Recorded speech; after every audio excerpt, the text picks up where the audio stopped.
Humanda na sa mga malalaking balita. Trending viral. Pinag-uusapan sa buong Pilipinas at buong mundo. Ronda Pilipinas Headlines. Sa ulo ng mga balita, Ronda Pilipinas. namumuong sama ng panahon na mataan ng pag-asa sa labas ng PAG.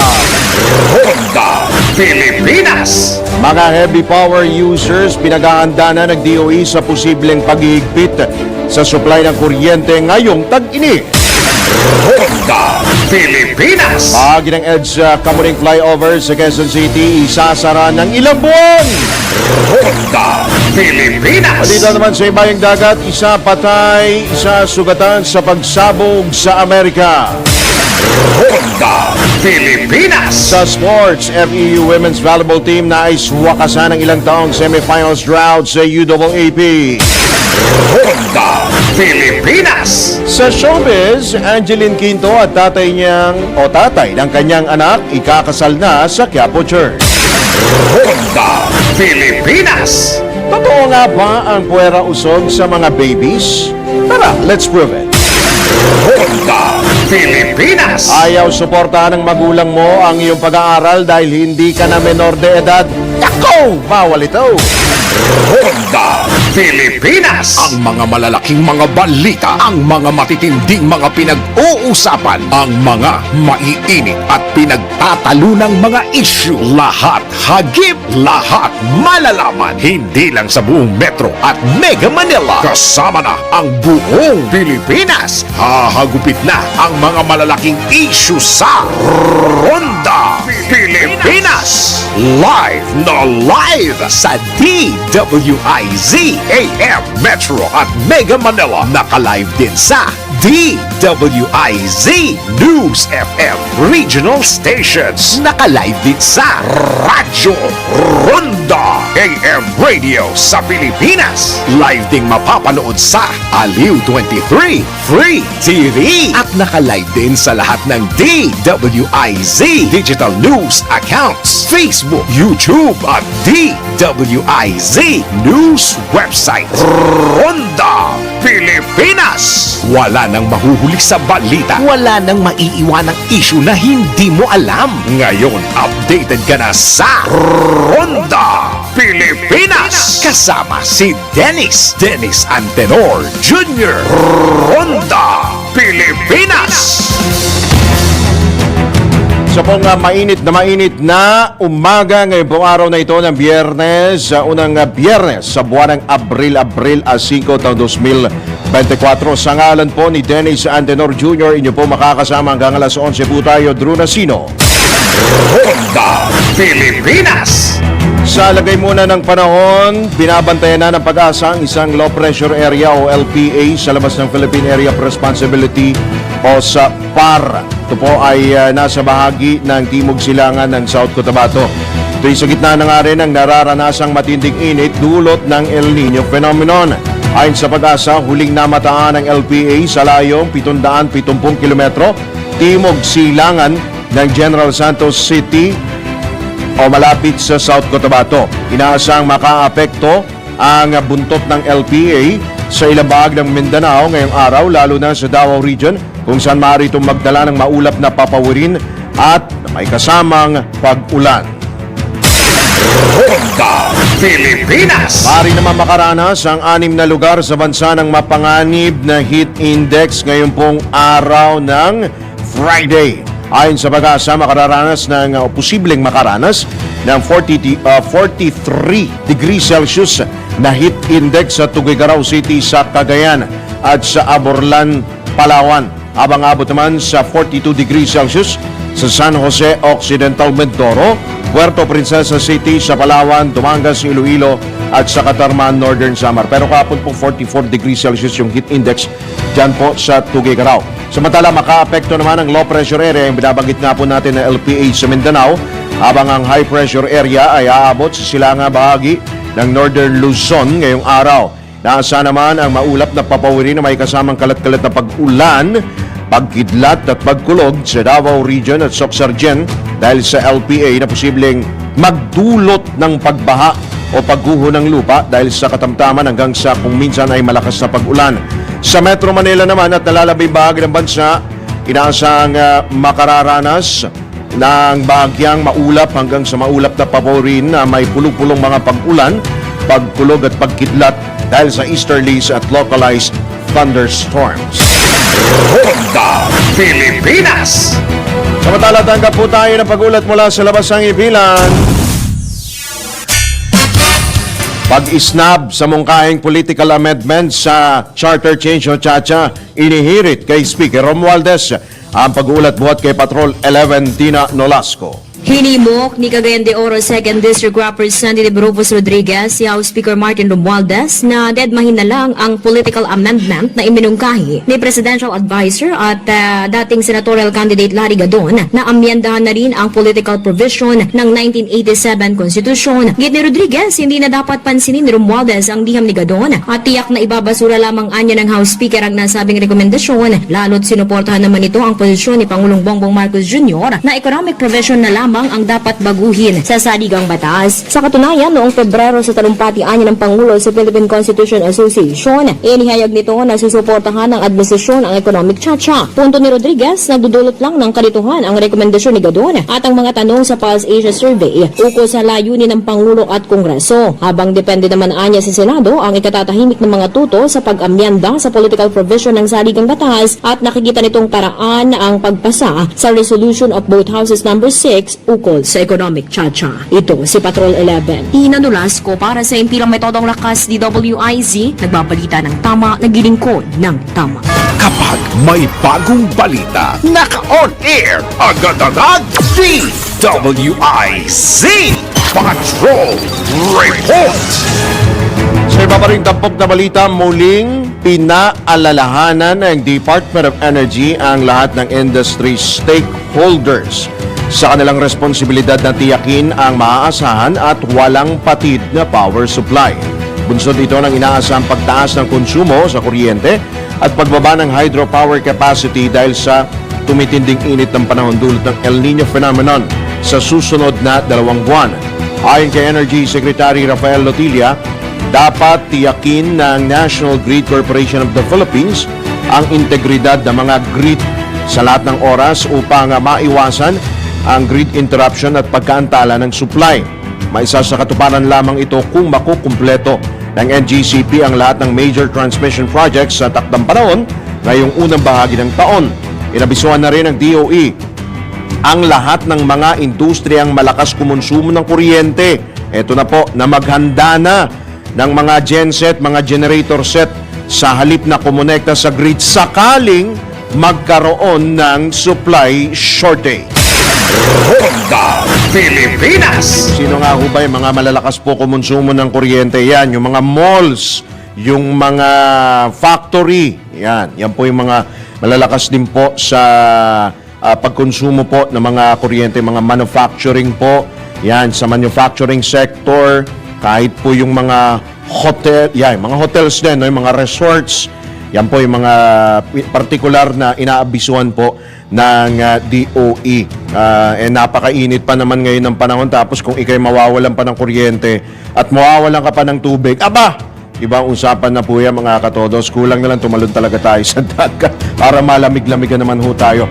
Samantala, eto mainit na po.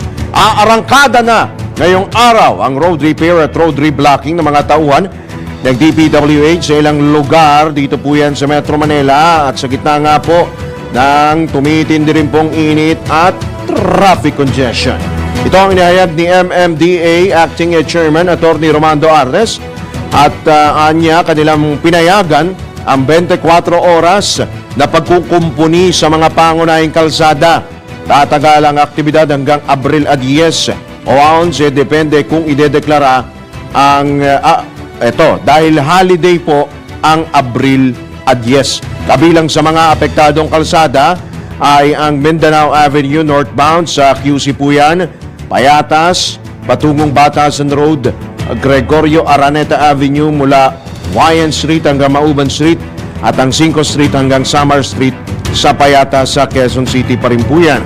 Binigyan din naman ng MMDA official na tanging ang DPWH lamang ang pinapayagang magsagawa ng road repairs. Bunsod na rin nang hindi nga ho nila natapos na roadworks ng private contractor noong Semana Santa na bumulaga po sa marami pong mga motorista nung magbalik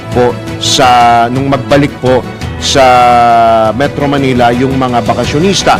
Samantala, nabatid na pinatawan na ng parusa yung pong dalawang contractor ng isa pong telecom company o telco na pinagbungulta ng aabot sa mahigit 1 milyong piso dahil sa hindi pagtupad sa itinakdang deadline para sa pagsasaayos ng mga butas-butas na kalsada.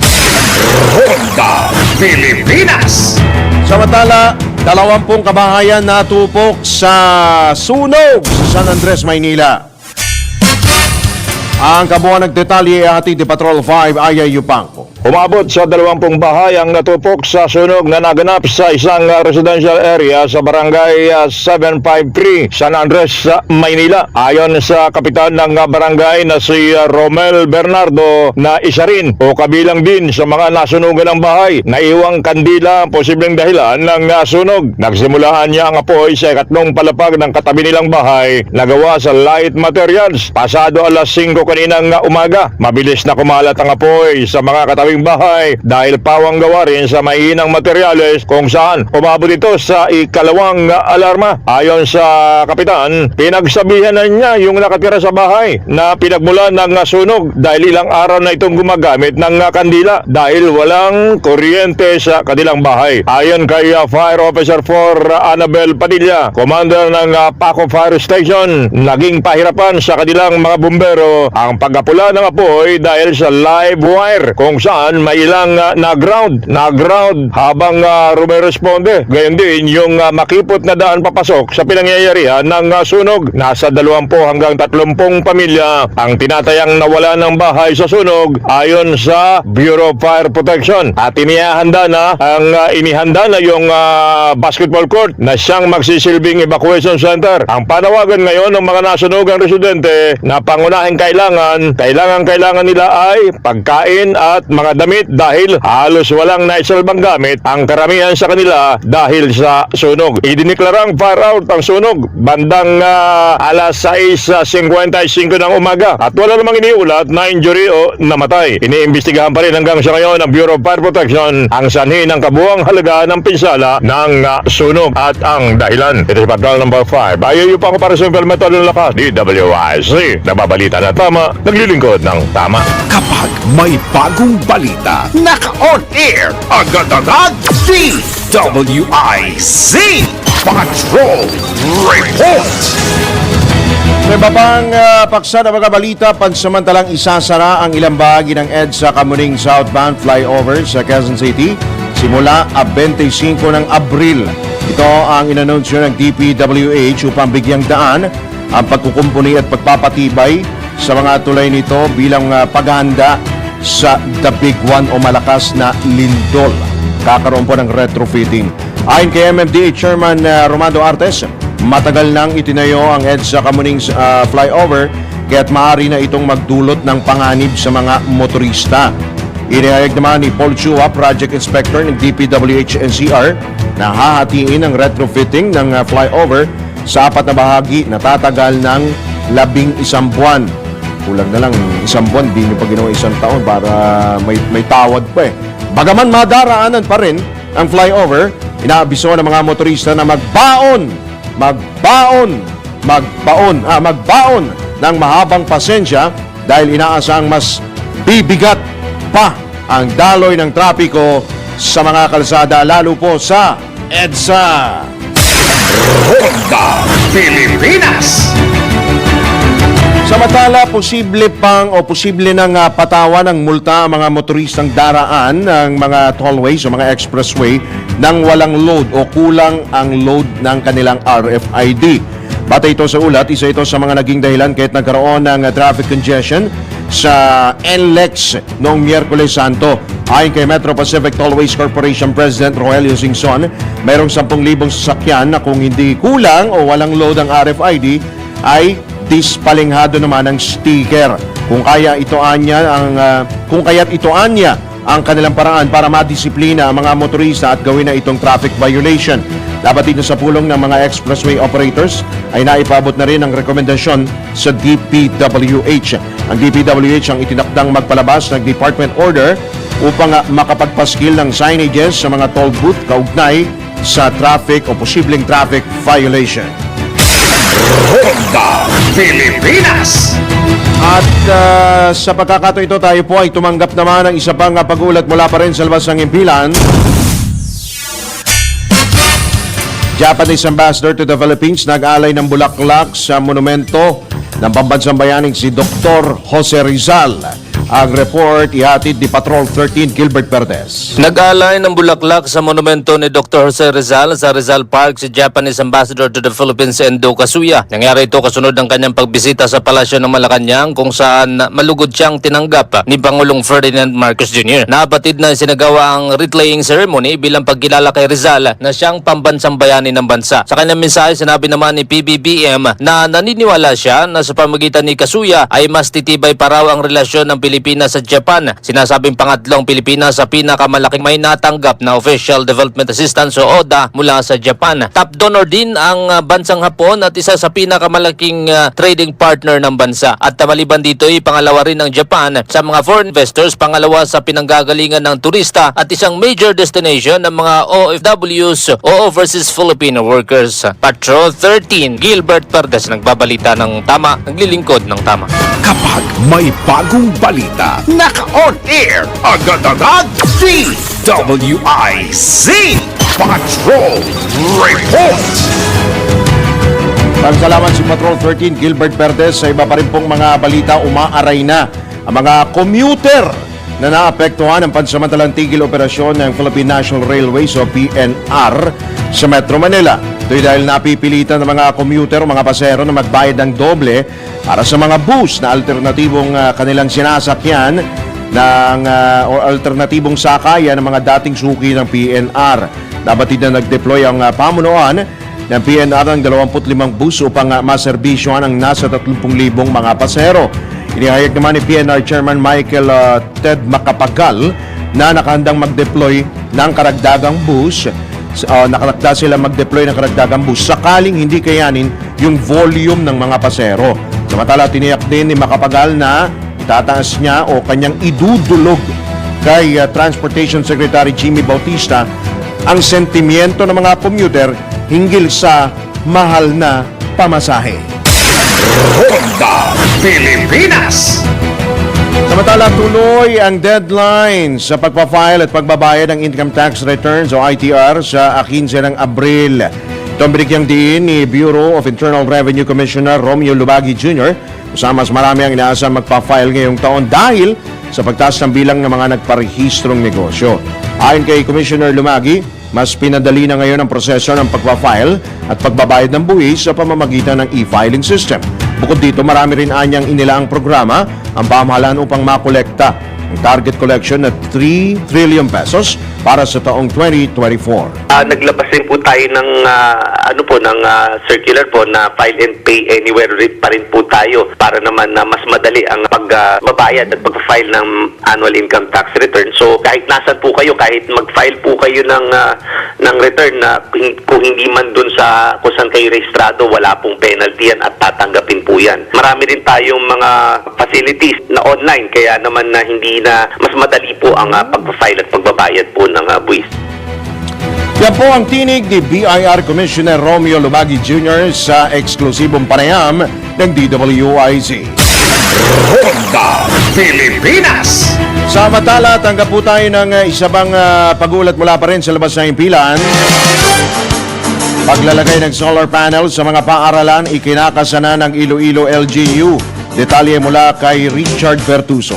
Iminungkahi ni Iloilo 4th District Provincial Board Member Rolando Rolly Tistora ang paggamit ng inilaan na pondo mula sa Iloilo Provincial Ordinance of Renewable Energy of 2022 or I-4 2022 para sa paglalagay ng mga solar panel sa paralang panalawigan na kaayon sa pambansang Renewable Energy Act Republic Act No. 9513. Sinusuportahan ng I-4 2022 ang lokal na paglipat sa mga nababagong mapagkukunan sa gitna ng kasalukuyang heatwave. Binigyan din ni Distora ang agarang pangangailangan para sa mga paralan. Pinayuhan din ni Distora ang mga school board na isalang-alang ang renewable energy sa mga disenyo ng paralan sa hinaharap na iginiit na posibleng suportahan ng pamahalaang panlalawigan ang naturang transisyon sa tulong ng mga lokal na opisyal at alumni ng paaralan habang nakikipagbuno ang komunidad sa matinding temperatura. Mahigit 1,000 paaralan sa kanlurang Visayas pansamantalang itinigil ang harapang klase kabilang ang Iloilo City, Bacolod City, Rojas City, Kabangkalan City, Silay City, Guimaras, Himamaylan City, Bago City, Negros Occidental, Sipalay City, Pasig City at San Carlos City. Kasama sa pagsususpindi ang mga paralan sa iba't ibang lungsod at munisipalidad na nagpapahaba sa pagkaantala ng personal na edukasyon na nagsimula sa ilang lugar noong Abril 1. Idineklara ng Iloilo City ang patuloy na pagsuspindi ng mga on-site classes para sa lahat ng antas ngayong araw. Ang mga paralan ay binigyan ng mga autonomiya na magpasya sa pagpatuloy ng mga harapang klase batay sa kasapatan ng kanilang mga pasilidad tulad ng air conditioning upang pamahalaan ang init na inasahang aabot sa pinakamataas na index na 43 degrees Celsius. Tiniyak ng kagawaran ng edukasyon sa Rion 6 na ang edukasyon ay magpapatuloy sa pamamagitan sa alternatibong modalidad na tinitiyak na ang pag-aaral ay nanatiling walang tigil sa daang-daang libong mga mag-aaral sa mapanghamong panahong ito. Mula dito sa DWIC NOS FM 89.5 Western Visayas, Richard Cordero Bertuso, nagbabalita ng tama, naglilingkod ng tama. Ronda Pilipinas. Samantala, totoo nga ba ang puwera usog sa mga babies? Pero sa mga nakatatanda, puwera. Diba pag nausog, lawayan? Pag ba nausog yung matanda, kailangan ba lawayan din? Tara, patunayan ho natin yan. Let's prove it. Bago maniwala sa mga claim-claim na yan, patunayan na yan sa Let's Prove It! Sa kultura ng mga Pilipino, may naniniwala na kayang magdulot ng illness o discomfort kapag bumabati ang mga strangers sa baby. Ang tawag ng iba dito ay puwera usog o nabati siya. Sa English, ang ibig sabihin nito ay go away curse. Pero, totoo nga ba ang usog? Tara, let's prove it! Ayon sa newscientist.com na ang isang substance na matatagpuan sa laway o saliva ng isang tao ay opurfin na natural painkiller na 6 na beses na mas malakas kesa sa drug morphine na walang nasty psychological side effects. Ngunit ito ay pinabulaan na naman ni Dr. Jennifer Tinglao, pediatrician ng Makati Medical Center dahil anya may bakterya ang laway na maaaring maging dahilan ng direct contact. Ipinaliwanag pa niya ng isang baby na may immunocompromised na hindi pa kumpleto ang bakuna at wala pang antibodies ay madaling mahawa ng sakit o bakterya na dulot ng laway. Kaya naman, mainam na kapag masama ang pakiramdam ng baby ay kumonsulta na lamang kayo sa pediatrician o kahit na sinong health expert. Nang sa gayon ay hindi lumala ang sakit na nararamdaman ni baby. Mga kastig, handa na ba kayo for the next level ng saya sa paborito ninyong esports? Sa Arena Plus, astig sa sports, siguradong magpapabago ng paraan ng inyong pag-enjoy sa mga paborito ninyong laro. Pwede mong i-stream ang mga live games ng local at international sports sa internet at sa inyong mga telepono. Maging up-to-date sa latest score sa libu-libong games worldwide. Kasama dyan ang PBA, NBA, PVL, soccer, yung ibang basketball league, volleyball, boxing at marami pang iba. But that's not all. Kasama sa magbibigay ng saya sa inyong gaming experience, ang official Astig endorsers na sina Scottie Thompson at NBA star Jordan Clarkson. Kaya ano pang inaantay ninyo? Download Arena Plus app now in App Store or Google Play. You can watch it also on arenaplus.ph. Sa Arena Plus, Astig sa sports. Keep it fun. Game responsibly. Ronda Pilipinas. Ito pa isa, kanina binabanggit natin sa ating pong balita yung tungkol po sa Philippine National Railways at yung PNR tigil operasyon muna ng 5 taon. Ang tanong ho dyan, may contingency na ba at may ilalatag pa ba? Siyasatin po natin yan sa report ni Judith Estrada Larino. Malalimang pag-alam ng mga detalye para maitama ang mga maling balita sa Siyasat. DWIZ Investigative Report. Marami ang labis na nag-alala, marami ang nangangamba. Saan nasasakay ang halos 30 hanggang 35,000 pasahero na araw-araw sumasakay sa tren ng PNR o Philippine National Railways? Kasunod na rin ito ng pansamantalang tigil operasyon ng PNR simula nitong March 28. Ayon kay PNR Chairman Michael Ted Macapagal, kailangang magtuloy-tuloy ang konstruksyon ng mga proyekto ng ahensya para na rin sa kapakinabangan ng publiko.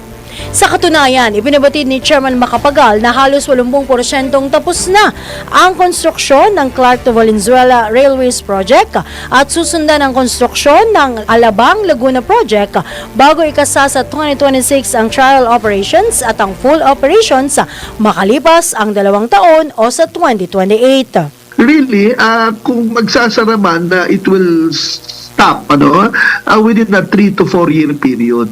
Pero yung full operation po, it's scheduled for 2028, kaya ho 5 taon.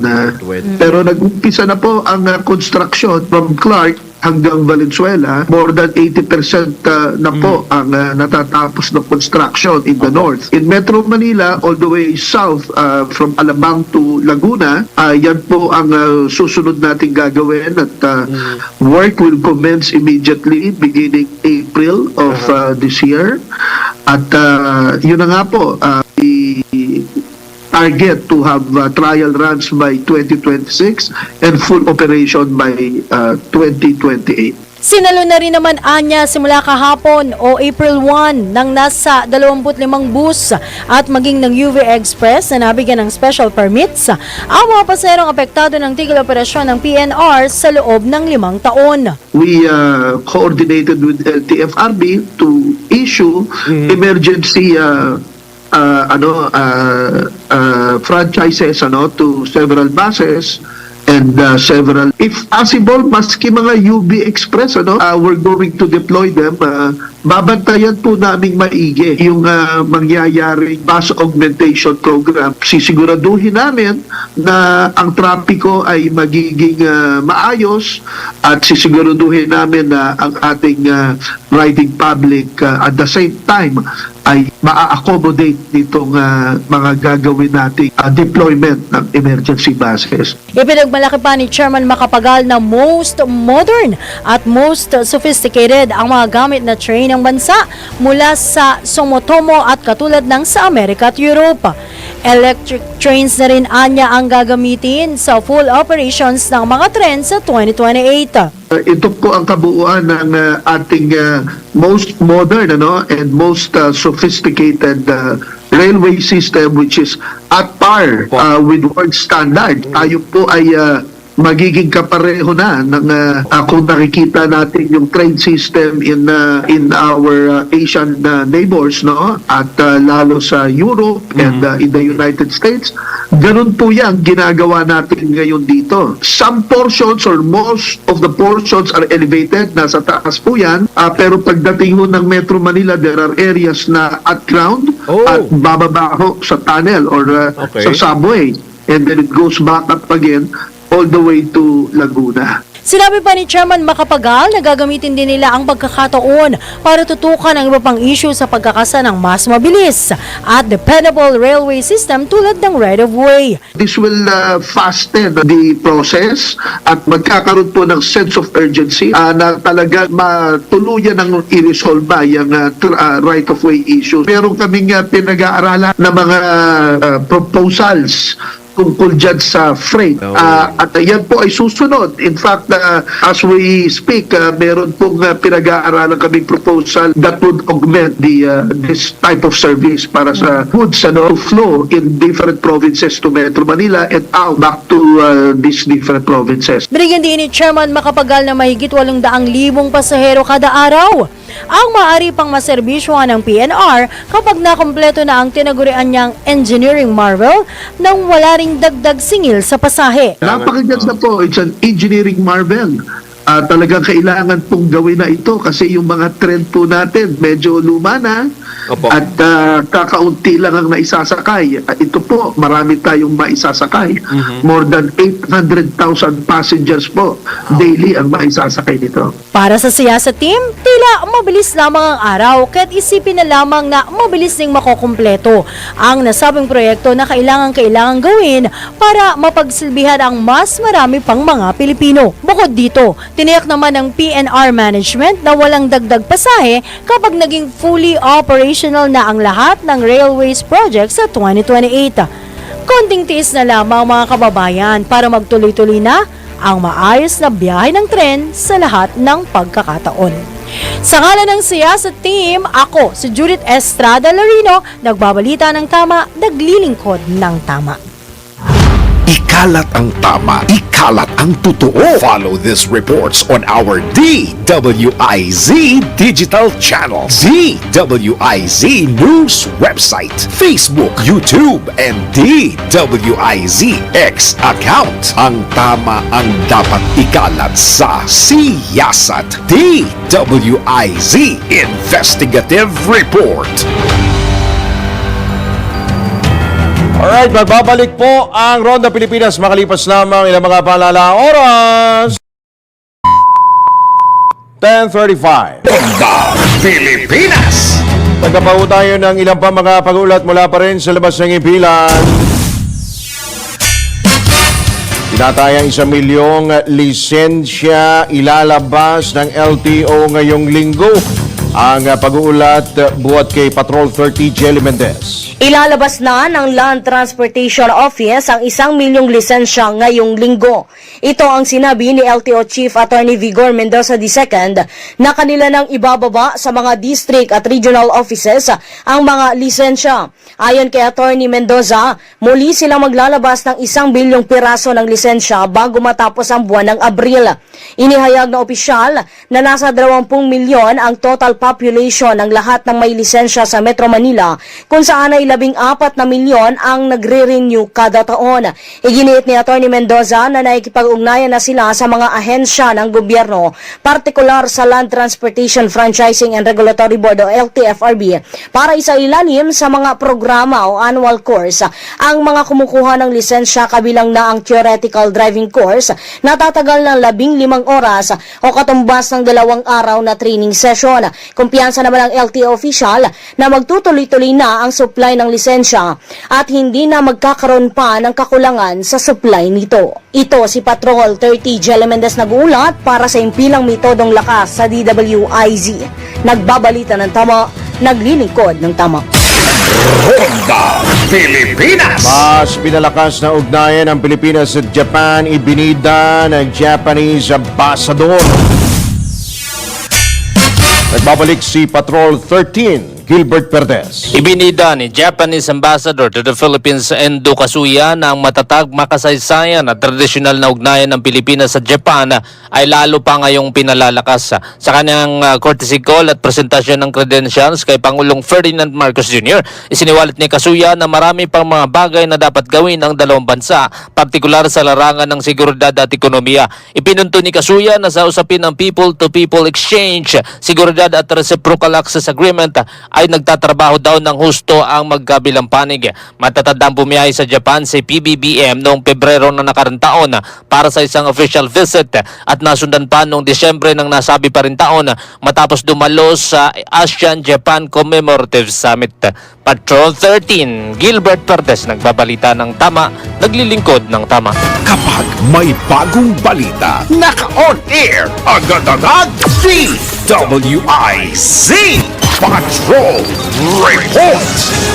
Update naman sa naganap na lindol sa Taiwan, muling tiniyak ni Foreign Affairs Undersecretary Eduardo De Vega ang kaligtasan ng mga OFW sa Taiwan at Japan. Ito'y matapos kang yanigin ng magkasunod na lindol ang mga nasabing bansa kahapon nung isang araw. Sa panayam ng DWIZ na nawagan si Yusek De Vega sa mga Pilipinong may mga nawawala o hindi makontak na kamag-anak sa Japan at Taiwan na makipag-ugnayan lamang sa tanggapan ng DFA, DMW at OWA. Sunod dito, binigyang diin ng DFA official na ginagawa ng pamahalaan ang lahat upang matiyak na ligtas ang kalagayan ng mga Pilipinong naapektuhan ng magnitude 7.2 na lindol sa Taiwan at magnitude 6 naman diyan sa Japan. Pag kailangan ninyong gawin sa amin o real information na meron kayong missing na kamag-anak na hindi na nagko-contact sa inyo, tawagin pwede yung DFA o yung OWA. Yung OWA kasi yung labor kasi pwede rin yung DMW. May internet, meron kaming OF Help, Overseas Filipino Help na Facebook page DFA po, no? At nandito ko para sa inyo. Hanggang ngayon, ang good news, walang tumatawag. Ibig sabihin, lahat ng mga may kamag-anak hindi nawawala. Pero kung meron po, please inform us. And then, we'll inform you. Pero we assure you na ginagawa natin mga laboratories, ng mga consul, mga ambassador natin, lahat na magawa sa mga bayan. Pero ang impormasyon po na nagmula sa DMW ay umakyat na po sa 4 ang bilang ng mga nasugatang Pilipino dyan po sa Lindol sa Taiwan, kung saan nasa 10 na nga ang death toll at mahigit 1,000 po ang nasugatan. Kabilang po dyan yung 4 na Pilipino sa mga nasugatan. Yan po ang tinig ni DFA Undersecretary Eduardo Jose De Vega sa panayam ng DWIC. Ronda Pilipinas! Tiniyak naman ni NDRRMC Director Edgar Posadas na regular na nagpupulong ang Task Force El Nino upang matutukan ang epekto ng matinding epekto ng init sa sektor ng agrikultura. Sunod ito nang naitala ng Department of Agriculture na 2.6 billion pesos na pinsala sa agri-sector. Sa panayam ng DWIZ, inihayag ni Posadas na muling magpupulong ang Task Force El Nino sa Abril 24. Yan po ay aming tinututukan po natin yung compliances, kasi ito nga pong dadating na 24, Ma'am Cecil, no? Magkakaroon po bilang secretary at may nakaschedule po na susunod na meeting po at pagpupulong ang ating Task Force El Nino para po makita natin basically po yung pagtulong sa ating mga magsasaka, maiwasan po natin yung paglaganap ng mga sakit na related sa kakulangan sa tubig. Yan po ang tinig ni OCD and DRRMC spokesman na Director Edgar Posadas sa panayam ng DWIZ. Ronda Pilipinas! Muli po magbabalik ang Ronda Pilipinas makalipas lamang ilang mga paalala oras. 12 minuto na lamang bago sumapit ang ganap na alas 11. Ronda Pilipinas! WIZ Flash Report! Sa mga nagtatanong po doon sa klase dahil ang lungsod po ng Pasay ay nagpatupad po ng class suspension, face-to-face classes, all levels. Ngayon pong araw ho na ito dahil po sa matindi pong init ay siyang tunay naman po. At kanina, binabanggit ho natin kaninang umaga sa lalawigan po ng Pampanga, April 5 hanggang 6 po, all levels. Suspended po ang face-to-face classes April 5 hanggang 6. Ibig sabihin hanggang ngayong araw, hanggang bukas po, suspendido ang klase sa buong lalawigan po ng Pampanga. Yung face-to-face classes po, suspendido sa lahat po ng level. At sa Santa Barbara, Pangasinan, hanggang ngayong araw pala yung face-to-face classes mula preschool hanggang senior high school, yung suspension po, simula kahapon hanggang ngayong araw. At eto, sa Lapu-Lapu City naman po, face-to-face classes hanggang Abril 12, preschool hanggang senior high school sa public po yan, Lapu-Lapu City sa Cebu. At may message nga po si Cebu City Mayor Michael Rama at ipinauubaya niya na po sa mga school officials ang pagsususpindi po ng klase sa lungsod dahil nga rin po sa napakatindi pong init po ng panahon at meron ho kasing water crisis din dyan po sa Subo. Ronda Pilipinas! Samantala, tanggap po tayo ng pag-uulat mula sa probinsya. Empleyado ng isang resort sa Naga City na kuryente patay.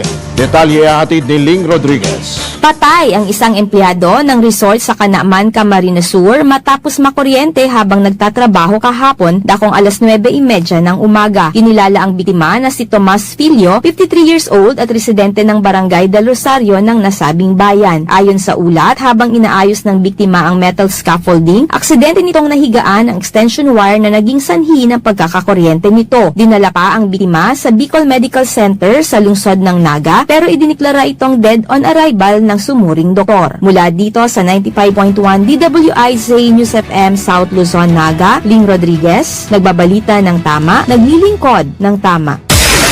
Ronda Pilipinas. Mga balitang dapat alam mo kahit sa labas ng bansa. DWIZ Balita sa ibang bansa. Isang patay habang isa ang sugatan sa pagsabog sa Amerika.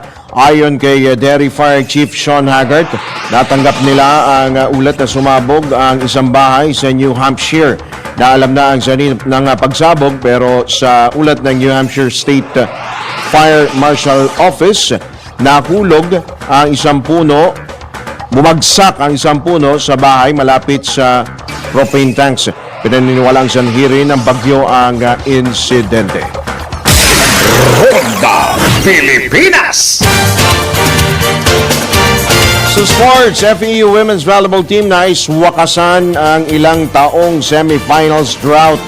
Ang kanila pong pagtuyo sa UAAP. Sports News, mula kay Daryl Balagtas. Sa mundo ng palakasan, ang latest malalaman sa DWIZ Sports News. Muling nabuhay ang pag-asa ng FEU Lady Tamaraws na makapasok sa Final Four ng UAAP Season 86 nang kanilang matalo ang Ateneo de Manila Lady Eagles 3-1. Dahil dito, target nilang bawakasan na ang ilang taong semi-finals drought sa UAAP. Pinangunahan ng foreign student athlete na si Feda Bacangke ang FEU na gumawa ng 16 points na mula sa 15 attacks. Ayon kay Manolo Refuya, ang rookie head coach ng FEU, siya ay proud sa ipinakita ng kanyang players kahit na mayroong lapses. Dagdag pa niya, hindi pa tapos ang laban kung kaya't mas pagtatrabahuhan pa nila ang 4th at last spot sa semifinals. Sa ngayon, mayroon ng 5 wins at 4 losses ang FEU Lady Tamaraws at susunod nilang makakaharap ang Adamson University Lady Falcons sa susunod na linggo. That portion was brought to you by Arena Plus. Sa Arena Plus, astig sa sports. Download Arena Plus app now in App Store or Google Play. You can watch it also on arenaplus.ph. Ronda Pilipinas. Ito na ang latest, bagong-bago, fresh na fresh. DWIZ Showbiz News. At dahil nga ngayon po ay Biyernes, unang Biyernes po, Quiapo Day, ang ating pong showbiz balita, Angeline Quinto at tatay ng kanyang anak ikakasal na sa Quiapo Church. Showbiz report mula kay Anton.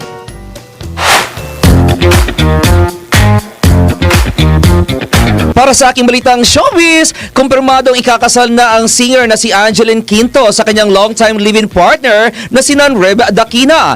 Gaganapin ang kasal ng dalawa sa Minor Basilica and National Shrine of Jesus Nazareno na mas kilala sa tawag na Quiapo Church sa darating na April 25, 2024. Napili ni Angeline ang Quiapo Church dahil deboto ng itim na Nazareno ang singer kung saan present ito lagi sa ginaganap na translasyon tuwing January 9. Maging si Nanreb ay deboto rin ng itim na Nazareno, kaya't katuparan ng pangarap nilang dalawa ng singer ang pagpapakasal sa nasabing simbahan.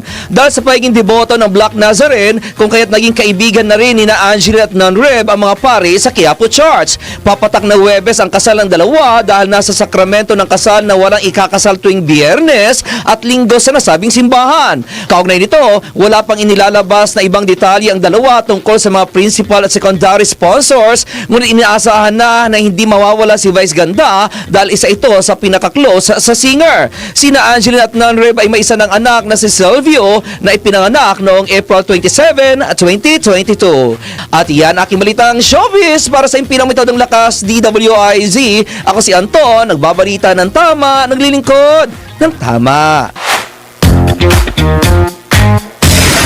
Ronda Pilipinas! Ayaw na suportahan ng magulang mo ang iyong pag-aaral dahil hindi ka na menor de edad?